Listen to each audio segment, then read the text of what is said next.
Hi there folks, and welcome to another Army Rumour Service kit review. Today we are looking at the Haix Black Eagle Tactical 2.0 GTX. Retailing direct from Haix for £144.90 and available in UK sizes 3 to 15. So, it's a black tactical boot. What have we got with it? Starting from the bottom and working our way up, nice and methodically. We've got our running sole here with the durable rubber design. It's got the grips with the self-clearing setup so that as you strike with the foot and push through, all the grips are designed in such a manner that they should push all the debris, all the mud and dirt away, keeping them clean, keeping that reliability of grip in place. The sole is also heat and cold resistant and resistant to petrol and oils as well. It also has its own anti-slip sort of design. The grip in this is pretty good. It's been off-road, it's been muddy, grassy terrain. Not had an issue with it yet, but we all think of mud and grass and hills as the challenge. It's simple things like wet smooth concrete or wooden decking boards, all that sort of stuff, and again it works in any condition. I've not really had any dramas with it yet. Looking at the inner sole itself then, we've got a double density sole here. I know that because it says it there, and the double density sole is designed with a 2-component polyurethane, and its basic purpose is to increase the amount of cushioning and support you get inside the boot. The benefit of that is you can have a thinner insert. You don't need that big thick cushy insert you might use, or the really advanced sort of ortholites, which are quite expensive in their own right. The sole gives you, or the inner sole gives you, that comfort and that protection, and that ties into the insert, which is the Haix standard issue insert with the airflow channels on the back and the material. As you can see, it's quite a thin bit of material, although there is a nice bit of padding at the heel. Haix themselves stated previously that actually they put this in pretty basic model because a lot of people do change it out anyway for something like an ortholite, but actually when they have the double density technology, it marries up quite well. I think it means you're not as compressed in here for toe space. You've still got the sort of antibacterial and the airflow here, and you've got the cushioning really in the sole itself. In terms of knocks and bumps, impact absorption, the two combine quite well. If you want to upgrade to an ortholite or whatever else, that's your choice. I'd potentially say you don't have to worry about it. I've covered a couple of 100 miles in these boots now, and there's no real issues, so to speak. However, that's entirely your own choice. Looking at the body of the boot itself, what we have is top grain or grade 1 leather. It's important to understand the difference here with the leather types. Without going into too much detail, top grain grade 1 leather, that's the best leather you can get. It's one cut of leather from the animal hide, and it's the best, strongest, most resilient and durable leather on the animal. Anything else, corrected leather, all that sort of stuff, it's all leather that has imperfections and has been treated, and as such simply isn't as robust as top grain leather. So you can now understand part of the cost of the boot. Good quality leather costs money, and the leather itself, because it is top grain, it comes with that sort of sun reflect capability, keeping the core temperature down in the boot. It's 1.6 to 1.8 millimeters thick, and again with that it retains an element of breathability as well. The boot has the usual Haix sort of stamping on it, and it also has stitched in D-loops for the lacing. I prefer stitched over riveted, less chance of it breaking free and spinning around or snapping off. It also has Haix's 2-zone lacing system, which is this little toggle here, if you can just see that. Essentially, once you've got the tightness set here, and this is pulled, this will then catch and hold in place the lacing on the lower bridge of the foot, and up here is where you then adjust and loosen off to take the boot on and off. Nice little bit of functionality, and it just helps keep the foot controlled, minimises the rubbing, minimises the back and forth friction in here. On the side of the boot, you've got this enhanced rubberized area for the ankle protection.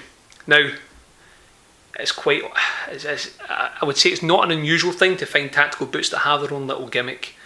And when I first saw this, I was like, oh, there's a gimmick. Bit of rubber, protects your ankles. Of course, this was the Army Rumour Service, so I have to put that claim to the test. Well, Certainly nothing like putting your money where your mouth is. Granted, I don't get any money for this. Rusty, dirty, disease-filled hammer. My ankle bone, which is there. So, is it a gimmick? Baby taps.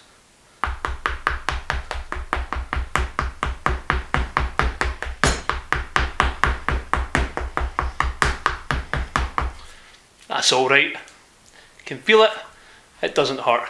I'd say my ankle's protected.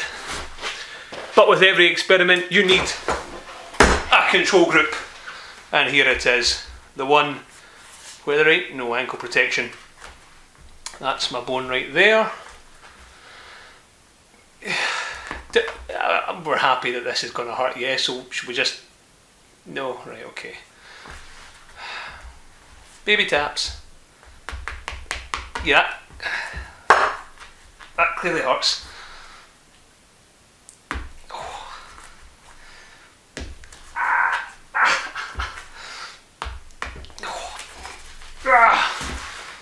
Doesn't work. Does work. So it does work. There's certainly no dramas there. I won't be doing that again. And yeah, it does the job.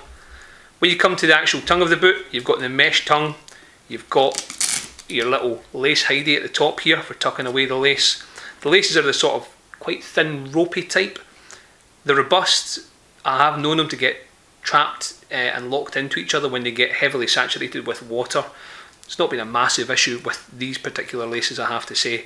And rather helpfully, they've actually knotted the top so they can't fall down from the top loop. You can get enough slack just by dropping the laces down. And that is the body of the boot. Fairly straightforward, fairly simple. Bit of enhanced stitching here, bit of double stitching around the front, and it's all a fairly well designed bit of kit. Looking inside though, this is where the meat is of the boot. This is the full Gore-Tex liner for the boot. Top to bottom, up to the ridge of the tongue. It's a Gore-Tex bootie. It does the job, it keeps your feet dry. I've had it out in a variety of conditions. The summer up here has been horrific. There's been no shortage of puddles to splash and jump about in and have a whale of a time, and it's kept my feet dry in the respect of water gaining sort of ingress into the boot. If water is getting in, it's because it's over the top of here. You're having a bad day if that's the case, my friend. I suggest you find something else to do with your time. It's 3-ply Gore-Tex. It retains that level of Gore-Tex breathability as well. In terms of foot moisture, yeah, your feet will sweat in a boot.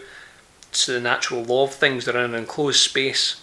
But actually, for a full Gore-Tex boot, I sweat, or my feet sweat, probably on par, if not less, than boots of a similar tactical design that don't have the Gore-Tex. So, a bit of a trade-off there. And actually, they're only 630 grams when weighed, including insert. That's a hell of a light for a full Gore-Tex boot. You can wear these all day long, as I have done, and there's no tiredness, there's no leaden feeling to your foot. It's not a case of, oh my god, I've got a concrete brick on my toes. It's a light running tactical boot. Gives you that full water protection. It's I have to say, a fairly good balance of pros and cons there. The bit of moisture that I had in my feet was minimal, to say the least. And I would never wear a Gore-Tex boot all day long, but actually the Black Eagle, I would seriously consider that as an all-day boot, simply because it is so light and so well balanced. And that ties in with the fact that in terms of pricing, at £145 if you round it up, that's bloody expensive for all in the face of a basic tactical boot. But add in the Gore-Tex, add in the weight, and add in the overall comfort plus the ankle protection, and actually you've got something that can probably go toe to toe with some of the top range models from the likes of Loa, the likes of Altberg. For example, the Altberg Aqua, again a fully waterproof boot, is around 200 grams heavier than this. So it's something that certainly bears merit. My only concern is that it is a soft boot.